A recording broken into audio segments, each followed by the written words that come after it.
श्री स्वामी समर्थ. नमस्कार. मी नंदिनी माझ्या यूट्यूब चॅनलवर तुमचं खूप मनापासून स्वागत करत आहे. तुमच्या मनातील सर्व चांगल्या इच्छा स्वामी महाराज पूर्ण करो ही स्वामींच्या चरणी प्रार्थना करते आणि आजच्या नवीन व्हिडिओला सुरुवात करते.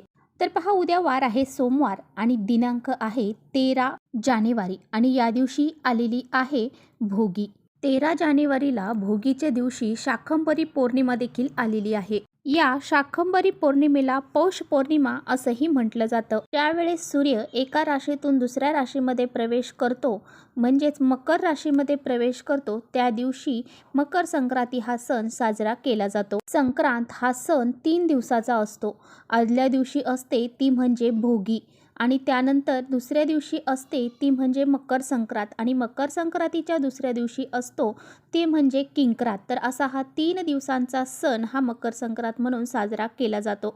तर उद्या आहे भोगी. असं म्हटलं जातं की संक्रांतीपासून चांगल्या दिवसांची सुरुवात होते. आपल्या जीवनातील वाईट भोग संकट हे दूर करण्यासाठी हा सण अतिशय महत्त्वाचा मानला जातो. धार्मिक मान्यतेनुसार हा दिवस अतिशय महत्त्वाचा मानला जातो की या दिवशी स्वर्गाची दारं देखील उघडी असतात.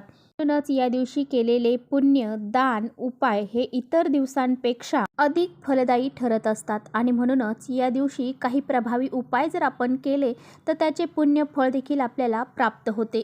आजच्या व्हिडिओमध्ये मी तुम्हाला अतिशय प्रभावशाली उपाय सांगणार आहे. तर आपल्याला या झाडाला सकाळीच स्पर्श करायचा आहे. उद्या भोगीच्या दिवशी आपण जर या झाडाला सकाळी स्पर्श केला तर आपल्या 7 पिढ्यांचं दारिद्र्य नष्ट होईल आणि तुमचा एखादा शत्रू असेल तर तो सुद्धा तुमच्या समोर लोटांगण घालेल. आपल्या घरातील गरिबी, दारिद्र्य हे संपून जाईल आणि आपली कितीही कठीणातील कठीण इच्छा असू द्या ती नक्की पूर्ण होईल. असा हा अत्यंत प्रभावशाली उपाय आहे. हा उपाय कसा करायचा आहे याबद्दलची संपूर्ण माहिती आजच्या व्हिडिओमध्ये आपण जाणून घेणार आहोत. त्यामुळे तुम्ही कुठे व्हिडिओ स्किप न करता शेवटपर्यंत नक्की बघा, जेणेकरून तुमच्यापर्यंत योग्य ती माहिती पोहोचेल. आपल्या चॅनलवर जर नवीन असाल तर चॅनलला सबस्क्राईब करा आणि असेच नवनवीन माहितीपूर्ण व्हिडिओ पाहण्यासाठी बेल आयकॉनलाही प्रेस करा, म्हणजे मी जेव्हा कधी नवीन व्हिडिओ अपलोड करेन त्याचं नोटिफिकेशन सर्वात अगोदर तुम्हाला भेटेल आणि तुम्ही एकही व्हिडिओ मिस करणार नाही. त्याचबरोबर कमेंट्समध्ये ओम नमो भगवते वासुदेवाय नमः हे लिहायला अजिबात विसरू नका. व्हिडिओ माहितीपूर्ण वाटला तर आपल्या मित्रपरिवारांसोबत नक्की शेअर करा. आपल्या पृथ्वी तलावरती असे काही झाडं झुडपे आहेत की ती चमत्कारी आणि दैवी मानली जातात. विज्ञान देखील हेच सांगते की आपलं जीवन जे आहे तर हे झाडं आणि वनस्पतीशिवाय शक्य नाही. त्याचबरोबर काही धार्मिक गोष्टीमध्ये असं सांगितलं जातं की आपले जे काही झाडं झुडपं आहेत तर ते दैवी आणि शक्तिशाली असतात आणि या झाडांची जर आपण पूजा केली तर आपल्याला दैवी शक्तींचा आशीर्वाद प्राप्त होतो आणि विशिष्ट तिथीवरती या झाडाची पूजा केल्याने श्रीमंतीचे योग आपल्याला येत असतात. तसेच या प्रकारची झाडे जर आपल्या घराच्या आसपास जर लावली तर आपल्या घरामध्ये कोणत्याही प्रकारची नकारात्मक शक्ती ही प्रवेश करत नाही किंवा अशुभ शक्तींचा प्रभाव हा आपल्या घरातील व्यक्तींवरती किंवा आपल्या घरावर पडत नाही. जर भोगीच्या दिवशी या झाडाला आपण स्पर्श केला तर आपल्या जीवनातील जे काही वाईट भोग आहेत तर ते नष्ट होऊन जातील. तसेच एखादा आपल्या जीवनामध्ये शत्रू असेल आणि त्या शत्रूचा वारंवार आपल्याला त्रास होत असेल, हा शत्रू आपल्यावरती गुप्त वार करत असेल, त्या शत्रूचं नाव देखील तुम्हाला माहीत असेल किंवा तुम्हाला त्याचं नाव माहीत देखील नसेल तर असा हा शत्रू त्रास जो आहे, असा हा शत्रू त्रास, शत्रुपीडा ही दूर होण्यासाठी हा उपाय जो आहे तर तो अतिशय प्रभावशाली मानला जातो. तसेच तुमच्या मनामध्ये भरपूर दिवसापासून एखादी इच्छा आहे आणि प्रयत्न कष्ट करूनही तुमची ती इच्छा पूर्ण होत नाही, तर या झाडाची तुम्हाला स्पर्श करायचा आहे आणि त्या झाडाची तुम्हाला विधिवत पूजा करायची आहे आणि यामुळेच तुमची कितीही कठीणातील कठीण इच्छा असू द्या ती पूर्ण झाल्याशिवाय राहणार नाही. तसेच घरातील आर्थिक अडचणी ज्या आहेत त्या दूर होऊन जातील आणि घरामध्ये अखंड लक्ष्मी वास करेल. तर पहा, आपल्याला उद्या सोमवारी भोगीच्या दिवशी शाकंभरी पौर्णिमा देखील आहे. या दिवशी सकाळी आपल्याला लवकर उठायचं आहे.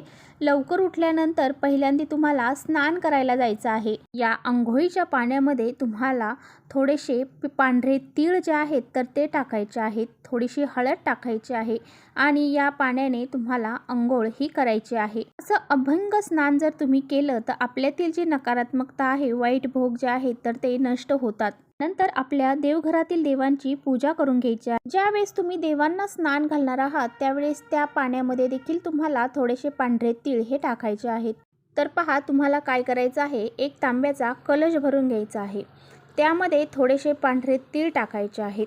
त्यामध्ये हळद, कुंकू तुम्हाला टाकायचं आहे आणि तुम्हाला सूर्यदेवांना अर्घ्य द्यायचा आहे. या दिवशी जर आपण सूर्यदेवांना अर्घ्य दिला तर आपल्या जीवनामध्ये सकारात्मक बदल हे घडून येत असतात. तर पहा, भगवान सूर्यदेवांची कृपा आपल्यावरती सदैव राहते आणि आपल्या जीवनातील जे वाईट गोष्टी आहेत तर त्या नष्ट होतात. नंतर तुम्हाला जो काही मी उपाय सांगणार आहे तर तो करायचा आहे. हा उपाय दिवसभरामध्ये तुम्हाला जेव्हा वेळ भेटेल तेव्हा तुम्ही करू शकता. तर पहा, भोगीचा हा दिवस अतिशय महत्त्वाचा आहे आणि या दिवशी योगाने पौष पौर्णिमा देखील आलेली आहे, शाकंभरी पौर्णिमा देखील आलेली आहे. तर तुम्हाला एक तांब्याचा कलश पाण्याने भरायचा आहे.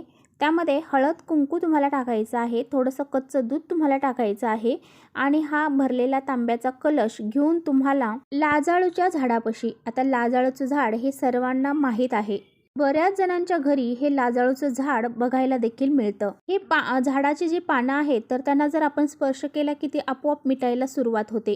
तर असं हे लाजाळूचं जे झाड आहे तर त्या झाडापाशी हे पाणी तुम्हाला घेऊन जायचं आहे. तर लाजाळूच्या झाडामध्ये पहा, वरून खाली मिटणारी पाने, खालून वर मिटणारी पाने अशी दैवी शक्ती आहे.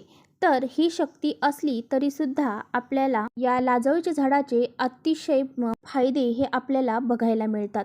तर पहा, ज्या घराच्या समोर लाजाळूचं झाड असतं त्या घरामध्ये कधीही नकारात्मक शक्ती ही प्रवेश करू शकत नाही. लक्ष्मी प्राप्ती होण्यासाठी सुद्धा लाजाळूचं झाड अतिशय महत्त्वाचं मानलं जातं. लाजाळूच्या झाडामध्ये साक्षात माता लक्ष्मीचा वास आहे आणि म्हणूनच या पौर्णिमेच्या दिवशी आपल्याला या लाजाळूच्या झाडाची पूजा करायची आहे. तर काय करायचं आहे, या झाडाला हे जल जे आपण घेऊन गेलेलो आहोत ते अर्पण करायचं आहे आणि त्या झाडाला तुम्हाला स्पर्श करायचा आहे. त्या झाडाचं एक पान जे आहे तर ते आपल्याला त्या दिवशी तोडून घरी आणायचं आहे आणि त्या पानाची देवघरामध्ये ठेवून पूजा करायची आहे. त्याची पूजा करून झाल्याच्या नंतर काही काळानंतर तुम्हाला ते पान तुमच्या तिजोरीमध्ये ठेवायचं आहे. जर पौर्णिमेच्या दिवशी लाजाळूचं पान जर आपण आपल्या तिजोरीमध्ये ठेवले तर आपल्या घरामध्ये लक्ष्मीची कृपा राहते. घरामध्ये जे दारिद्र्य आहे ते संपून जाईल, घरातील गरिबी संपून जाईल आणि घरामध्ये माता लक्ष्मी प्रवेश करेल.